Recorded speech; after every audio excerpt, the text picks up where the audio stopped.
Hi, I'm Zibby Owens, and I am the host of this podcast, Moms Don't Have Time to Read Books. I am also a newly minted USA Today best-selling author of the novel Blank. I've created a whole community of book lovers around this podcast, a publishing company, reading retreats, a bookstore, and more. Learn more at zibbymedia.com or follow me on social at Zibby Owens or join the community at Zibby Readers. Tiffany Haddish is the author of I Curse You with Joy. Tiffany is a dynamic American actress, comedian, and author known for her infectious energy and hilarious performances. Born in Los Angeles, California, Haddish's journey to success has been marked by resilience and determination. Growing up in foster care, she found solace in comedy and quickly made a name for herself in the stand-up comedy scene with her unique blend of wit and relatability. Her breakthrough came in 2017 with the hit comedy film Girls Trip, where she earned critical acclaim for her portrayal of the vivacious and outspoken Dina. Since then, Haddish has appeared in numerous films and television shows, showcasing her versatility as an actress and her ability to effortlessly blend comedy with heartfelt moments. In addition to her acting career, Haddish is an accomplished author, with her memoir, The Last Black Unicorn, becoming a New York Times bestseller in 2017. Through her candid storytelling, she inspires readers to embrace their uniqueness and overcome life's obstacles with resilience and humor. With her undeniable talent, infectious laughter, and commitment to authenticity, Tiffany Haddish continues to make her mark in the entertainment industry and inspire others along the way. Welcome, Tiffany. Thank you so much for coming on Moms Don't Have Time to Read Books to discuss I Curse You with Joy. Welcome. Thank you. Thank you. I have to say, when I told my 9-year-old son that we were doing this interview, he literally spit out his Rice Krispies and was like, Tiffany Haddish? And I was like, you know her? You never know. Do not let him read this book. This book is not for kids. I know. I was like, yeah, we're not going to go there. Oh my gosh. Okay, Tiffany, you are so real, so funny, so out there. Oh my gosh. I was blushing and laughing, and I don't even know. Tell listeners what they can expect with this book. They can expect some laughs. They can expect some tears. They can expect some what? They can expect some what? You could put this in a book. I didn't even know you could write that down on paper. They can expect a full-on roller coaster, I like to say, the ups and downs of life. Oh my gosh. And it's basically because they say you're supposed to write about what you know about. So what do I know about? I know about my life. And so I write about my life. I was explaining your book to my husband. I was like, I basically know everything about her private parts now. I've never heard so much about someone else's sexual stuff. And you still don't know nothing about my private parts because I'm a woman. I know. You know everything, but know nothing. Exactly. No, anything you wanted to share. So, of course, there's a mix of all this, hooking up, and nobody calls it hooking up anymore. I'm from, I'm born in I'm the from the 1900s. Okay. Still call it hooking up. Okay, fine. Thank you. So there's lots of that, but it's mixed in with your family history and really sort of deep feelings of rejection from your dad, who was Jewish, by the way. And I loved your Black mitzvah. Oh my gosh. I mean, it's so funny. You're so funny. You were like, isn't it hard to be from you said something like being from the hood where I could count, but I couldn't read or something. I'm not doing this justice, but you're so funny. Anyway, talk about your relationship with your dad and how that has affected things in your life, if you don't mind. Let's just jump in. Well, let's jump in, girl. First, I didn't have one. I had a relationship till I was 3, and I barely can remember. I don't remember much from that relationship, but I remember enough. Then he was gone, and so then there was no male. There's no male role model, no nothing. So there's me figuring stuff out, but I still had this longing to be near my dad, with my dad. I still love my dad. I know that I had a dad and I didn't have him. And then when we reconnected, it was like, oh man, had this man been around, maybe life would have been different. Maybe I'd have been better, but maybe he wasn't supposed to be around because I wouldn't be who I am today. Right. So I made a lot of mistakes with dating men. I gallivanted around, if you will, a little hoe activity, if you will. I was looking for that daddy. I was looking for this thing that, and I was also in the throes of thinking I don't know. I thought I was getting my power back, or I don't know. There's one chapter that's supposed to be in the book that probably would make sense on why I was like really make sense on why I was doing what I was doing, but I felt like it was too much. Oh, wait, I want to hear what's in that chapter. Raped. I was Oh, raped. So, oh, Tiffany. and I felt like it was too heavy. I was like, this is too dark. There's nothing funny about this at all. There's no way for me to make this even slightly funny. So, but we gonna take that chapter out of the book. We'll save that for like a special, like drop that where somebody just I bet what they call that where people just drop something like a rando chapter or something. I don't know, but it's too dark. And then I was like, it's you know how they say, okay, when the therapist tells you like write down your feelings, write down how Mm-hmm. you feel about this. If you're it's stressing you out, write about it. So I wrote about it. And yeah, and then I was like, I thought I would add it because I know I'm not the only female that's gone through it. I feel like this is like my homage of like, hey, we've been through things. You're not the only one. Just because I'm popular or whatever doesn't mean that my shit ain't fucked up too. Mm-hmm. But it was so dark. I was like, not to be bragging, but really good at describing things and make you feel like you there. Yes, you are. So now I'm like, yeah, I don't want to put people there like that. I don't want to do that, especially if another woman has gone through this and she's reading this. It's probably like all the years of therapy might take you back. I don't know. Well, maybe it's too much for the book. Maybe too much for the book, like individually, like Yeah. something, an essay that's just dropped. That's Yeah. like Yeah. this, was like maybe do that. Can you tell me more about what happened? Yes, you could read. I did an interview. I believe it was in Rolling Stones magazine. Okay, I'll read it. I talked about it a little bit, but yeah, I mean, and you can see it. Like there, people talk about it a little bit online, but yeah, I was raped by a police cadet. At least that's what he told me he was, and yeah, handcuffed, all the stuff. Like I don't No. want it, and because I can't make Oh, it funny. It'll bring the it doesn't energy, have to be funny. but it do have to be funny It because doesn't. I am the administrator of joy. Yeah. That's my job is to deliver something. Maybe it's a little hard to digest, and then at some point find the funny. But it is, I believe, the catalyst to what led to my promiscuity. Me Mm, trying to get it back, trying to get back what was taken from me, or trying to take back the power that was taken from me. Also trying to get, yeah, yeah. But then I didn't feel anything. You get the going to therapy yeah. and that they giving me drugs. Oh, that was before the Prozac and all that. Yeah. Yeah, and then I didn't feel nothing. Mm, But when you having sex, you feel something. It ain't necessarily good, mm. but there's something there. And then I could take back. I'm taking, I thought, but I wasn't. I was done. 20s, you stupid. Stupid as hell. Just stupid. No, it's not stupid. There was a reason for it. You were trying to heal yourself in some way. That was your Yeah, in way. some kind of way, yeah. And then I'm also looking for somebody to nurture me and be there for me. It's a male counterpart, if you will, Yeah. Yeah.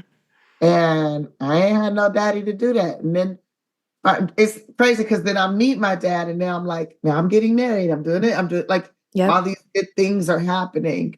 And then my dad is teaching me about my heritage and who Hmm. we are. And, he's over there riddled with guilt because also he's expecting, he's like, you American girl, where's my grandbaby? Hmm. Because most American girls that don't grow up with their father have a baby by the time they're 20, Hmm. 16, 20, somewhere in there. And like, where's my babies? Where's my grandbaby? Thinking he'll get a second chance, I guess to raise somebody, but no, I don't have that for you. Sorry. Oh, Been through some things. you So know, the expectation that you have to bring the joy, that's a lot to bear. Like you can have the feelings too. I know. You don't have to be the entertainer nonstop. I think people laugh more, root for you more when they hear all the stuff. I mean, I think that's why you include some of it, but I mean, No, well, I included, no. See. In order to bring joy, I think you have to understand the opposite side of that, Mhm. right? Mhm. And that's how you appreciate the joy, right? Yep. So I know I don't have to bring the joy all the time, and I don't. Mhm. I don't. But if you gonna spend more than 2 hours with me, you gonna get some. You gonna get some because I'd be damned if I'm gonna be bored and devastated for 2 hours or more. I try to find the fun and the joy in everything, even in this book. Like, even when I'm talking about the dark stuff, it's like I gotta find the funny in it. Otherwise, I'd be like Eeyore out of Winnie the Pooh, which I know that the people that born in the 2000s probably don't know who I'm talking about, but those of us from the 1900s, who wants to be the sad ass gray donkey? Who wants to be the sad donkey? Nobody. Like, I want to bring joy. And I feel like all these like good and bad experiences that come about are to make you stronger. And the bad ones really are to make you appreciate the joy. Yeah. I think some of the saddest people laugh the hardest Mhm. from my experience. And laughter is the same, I use the same muscles to cry. Yeah. Except laughter feel way better. It's very true. Oh my gosh. I mean, when you shared all the parts about growing up and your mom and her accident, and even how you give a PS when people are asking, like, how is your mom today? And how you're still, there. And, the moment where she was sort of heavily medicated. And oh my gosh. I mean, you go through all this stuff, and then you go through periods of time like when you were gaining weight after COVID and all this stuff, and you're like, I just don't even want to get out of bed. And then you like make the decision, like, I'm getting up again and I'm going to do this and I'm going to go to the Laugh Factory and I'm going to like get up there and cry and all of that. Like, it's so powerful. Yeah. You decide to live, decide to move forward.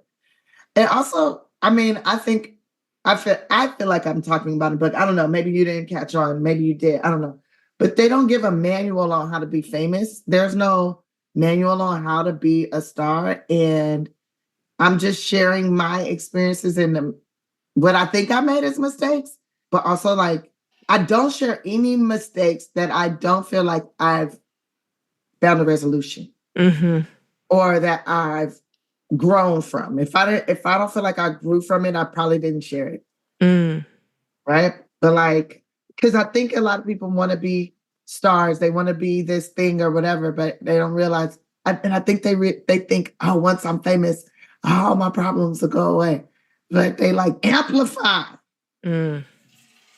They amplify. So you really need to be careful how you move and be ready, be strong enough to carry them. You know what's so funny? My great uncle just passed away. Oh no. My grandmother's brother. And it's funny because when I got married, he said, I'll be careful now. I don't know if you want to get married because marriage is, and I was like, dang, I should have put that in the book because I kind of forgot about it. But when he passed, it made me remember. He said, when you get married, whatever they do now before you get married that gets on your nerves, it's going to amplify times 10. So make sure whatever it is that they do that gets on your nerves now, you can handle it once you say I do, because for some reason, don't know why, it just amplifies times 10. Hmm. But make sure you really love them and you can stand it. And I feel like that is the same thing with being in the eye of the public. It's like you could, like, whatever it is that bothers you before you famous, it will bother you even more. So what has amplified the most and bothers you now even more than you thought could possibly bother you? Not sleeping in my bed. Mm. It used to get on my nerves, people in my business. Now it gets on my nerves even more. Ah. Who's in your bed? Like, who's your boyfriend? Who you dating? Who you dating? They used to get on my nerves Mhm. before I was famous. Now it really gets on my nerves. And I don't even let, that's why I don't even let men in my bedroom. I guess the flip side to that is when you get married, the things that you do are going to bother somebody else 10 times more. Sure is. Boy, I'm ready to bother 'em. No, I'm not. So when you get to these points when you're like, I don't even want to get out of my bed. I don't want to do this. This is like, I don't even see the way out of this. This is horrible. And you make the decision like, okay, forget it. I'm going to be funny. I'm going to choose joy. Why and when does the switch go off? Like, what if it doesn't go off? It goes off. It's a decision. Is what I'm saying. Everything is a decision. You have to decide. You decide to be depressed. Like depression, I think Jim Carrey said depression is your body saying, fuck this, I don't want to live this kind of character. This is not who we are. This is not the purpose.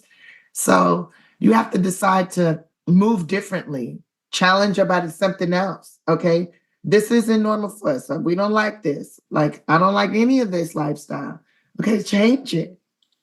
Change it. And luckily we live in America where you can make adjustments whenever you want to and figure out what it is that makes you happy. I figured out what it is that makes me happy, getting on stage. Mm-hmm. That's what brings me joy. So if I'm laying in bed and I don't feel like it, well, what do you like? What do you feel like? Mm-hmm. Okay, we're going to do it. It's not going to hurt nobody. It's not going to hurt you. Go do it. I loved how in the book I mean, it's sad, funny, sad, but during COVID, how you would do your stand up in front of the mirror and you're like, nobody in the bathroom was laughing. Like the toothbrush wasn't laughing. Nobody was laughing. I Aw. needed to hear the laughs.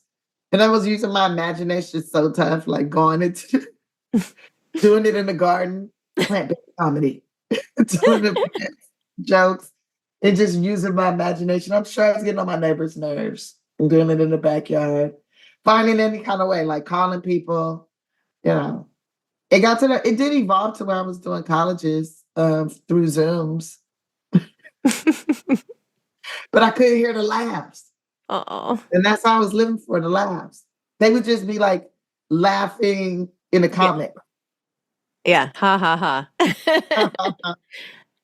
And sometimes I'm like, can you all just unmute? I feel like I'm like talking to a wall. I hate when everybody's on Zoom and you're like saying something. I'm like, I can't read the room. Are you there? Is anyone there? Everybody turn your cameras on. Let me look at your face. Yeah, At least exactly. Exactly. What are you doing? Are you having lunch? Are you even listening to me? Like, what yeah, is going on here? Oh my yeah. gosh.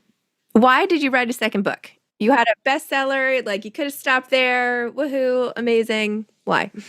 Because I dare to challenge myself. Although there was a bunch that was in that first book that I took out and put in this book Mm. because I felt like the first book was too long. I hate long books. And so I feel like I should be able to finish it in a day. And it was so much in the first book. And I was like, it's just too much, too thick. Like, I can't even carry. It's too heavy. So we took a lot out of the first, and everything that I took out, we put in this, plus more, plus picking up like all the stuff that's happened since that first book has come out. A lot of the things that's happened, not all of it, because then that'd be another long ass book that I can't take long ass books. So you can But you can save it for your third book then. exactly, I plan on living a long time. It'll be a series of what do they call it? Is it volumes? What is it? Mhm. Episodics? Yeah, like a lot of volumes. Yeah, a whole Yeah, series. yeah, yeah, yeah, Series. yeah. A series. I'll A just series. I'll clear a whole shelf and I'll just make room for Yeah. all the ones to come and Every 5 years, there'll be 5 to 6 years, we'll drop another book. How about that? when you're writing, do you because your voice is so it's like I'm listening to you talk, right? When you write, it's so voice. It's like the perfect example of like when people are like, find your voice in writing on the page. And it's like, okay, voice. This is like read this, this is voice. Do you dictate ever? Do you just write and it comes out like this? How do you do it? Yeah, dictate a lot. Also, I write, like, if you read my journals, which you would be like, this girl cusses like a sailor. We I'm try to shocked. I'm shocked to hear that. Really shocked. There's lots of cussing in the book. It's really my voice. And I write how I feel. And I feel how I feel has a lot to do with like I could put myself in a place. I just think of it, Mhm. think of the words. I could see it, I could feel it, I could smell it, I could taste like I teleport. It's like I time travel when I'm writing Oh my goodness. They say time travel doesn't exist, but it does up in here. Okay. Yep. And I imagine I'm there. Even when I went to Israel, like I think I time traveled there because as I'm like walking where the two mikvahs are, the huge Olympic sized mikvahs, and I'm walking up this like pathway that leads towards the temples. And I'm like, oh yeah, Jesus walked this path. So many Jews walked this path. People came every year, hundreds and hundreds. And I felt like I was surrounded by the people. Like I could hear the people. Like I could smell the people. And they was musty. They needed to get in that mikvah. That was necessary. They needed to squash. And in my mind, I could see it all and I could feel it. And the feelings that I was getting was so powerful. I didn't even get to put that in the book because I did it already. The book was done already. I'm like, oh, the next book is these journals I got now, girl. It's like off the chain. And it's like, I thought I time traveled and I could just imagine what it felt like to be going up and down. And it was so beautiful. I was like, this is like a mall. It feels like a mall. Like it's so huge. And then I'm thinking, is this where malls came from? Is this where we copied? Like, did we copy this? It's like all these things. I'm like, nothing is new under the sun. We copied everything. And then I'm just imagining like what outfits they might have been wearing. And then all the different, it's so many cities built on top of this city, on top of that city. And it's like, I feel like I could feel all these different generations of people that lived in this place. And it's so many different types. It's so many different religions, lost practices, lost souls. Just and the energy was crazy. And I'm just like walking, trying not to be a crybaby, and like, trying to figure out am I really a medium? Am I really from Haunted Mansion? Is there a reason I played that part? Am I carrying over the character? Am I a method actor now? I don't feel like a method actor. Like, what's going on here? And then as I'm talking to other people that's around and different people that's like that I'm meeting, they're like, oh yeah, Jerusalem, that has an effect. It's the energy, it's transformative. It just you could feel it's like it's something from that rock and the wall. Did you pray at the wall? I was like, oh yeah, I prayed at the cried at the wall. I realized I was the way on the wall. I was like crying at the wall. Didn't even know why.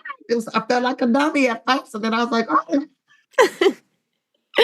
Oh my gosh. And it's just who I am, I think. It's just like, I don't know. Everything I do, I feel like has a reason. There's a purpose, even if I'm confused about what the purpose is, but I think the purpose might be into being completely different than what it actually is. And in hindsight, you're like, oh, that's why I went through that. Oh, that's why this happened. And so I don't know. I want to share the experiences. I feel like God gives you all these experiences for a reason. And I think it's meant to be shared. I love that. And maybe it'll help somebody else be better with theirs. It's beautiful. Really beautiful.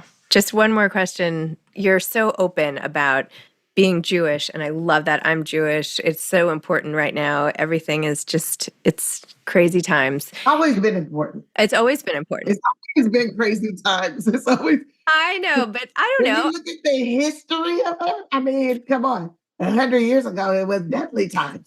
I know. Even more so deadly than ever. You're 100% right. And it depends on what country you're in as a Jew. It could be another deadly time. Yes. Are you ever afraid of speaking out? Because some people are. And you know why they are? It's probably because they haven't dealt with persecution and hate their whole entire life. They've been able to hide. Mm-hmm. I'm not afraid of speaking out because I've been speaking out and it's like my voice is never heard anyways. But I guess some people do hear. I think in my actions, I guess, speak even louder in my words. Actions, they say actions speak louder than words. And, I suffer persecution from that. But I feel like my whole life I've been persecuted. I feel like my mom didn't realize it, but she was preparing me for naysayers and ne'er-do-wells and strengthening my heart, my skin to be able to handle that. That's the first person I ever loved, and she was the meanest person I could Imagine. She said the meanest, nastiest things about me. So when the world says mean, nasty things, and I don't even know them, they never even fed me or housed me or clothed me or had any love or given me any kind of love where I could give them love or me knowing of any love they've ever given me. I don't know these people. Doesn't really bother me so much. Now, if my immediate family members, people I love, people I care about, that bothers me. That bothers me. But at the same time, my mama got me so strong.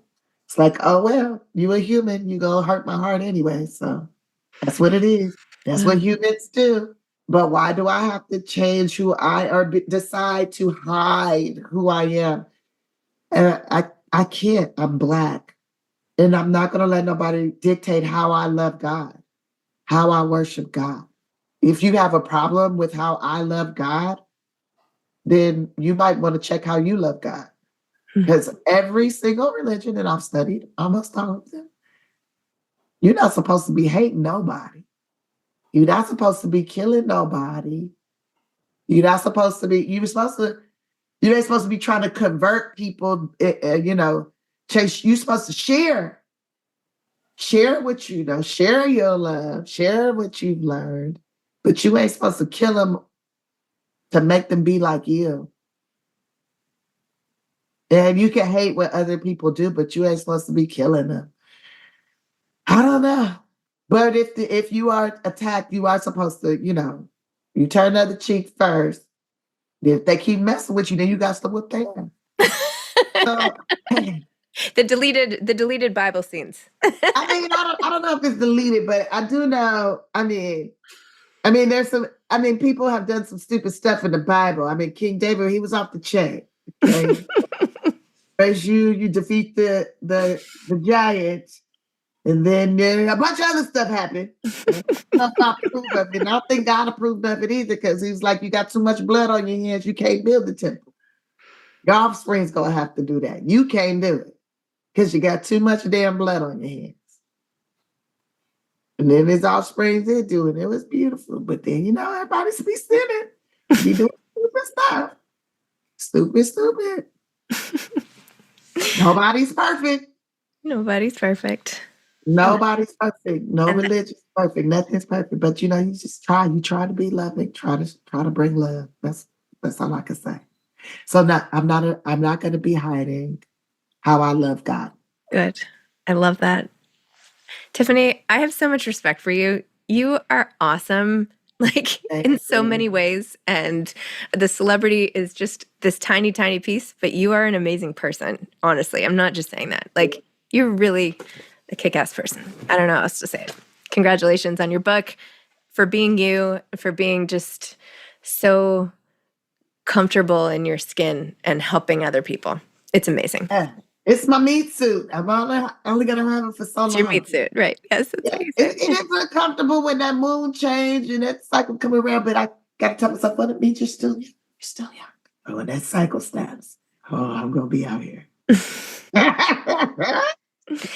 Thank you for. I don't know if you even know what I'm talking about. You're probably like, this girl is weird. You are not weird. You're awesome. And you've brought me lots of joy this morning, and you will bring listeners lots of joy. So thank you for coming on. And I am rooting for you in every way. Thank you so much. I appreciate you. Okay. And you're in New York? I'm in New York. Yes. So Zibby, I'll be out there in about 5 days. I hope I see you around. Oh, I would love to see you. I'm here. Yeah. Straight, girl. Let's do it. I'm around. I'm totally here. I'll talk to your team. Talk to my team, because I'm definitely going to be, I'm doing a show at the Apollo Theater on the 10th. Amazing. So maybe you can come to that. But I plan on getting up early every day and walking for at least 30 to 45 minutes so that I can have the abs of Aaliyah by this summer. That's amazing. Well, I'll come walk with you if you want. Yeah, come walk with me. Okay. Because they say you get in 10,000 steps, you burn a pound. Yeah. I plan on eating a lot while I'm there. I walk to the kitchen mostly, just back. Those are my steps. All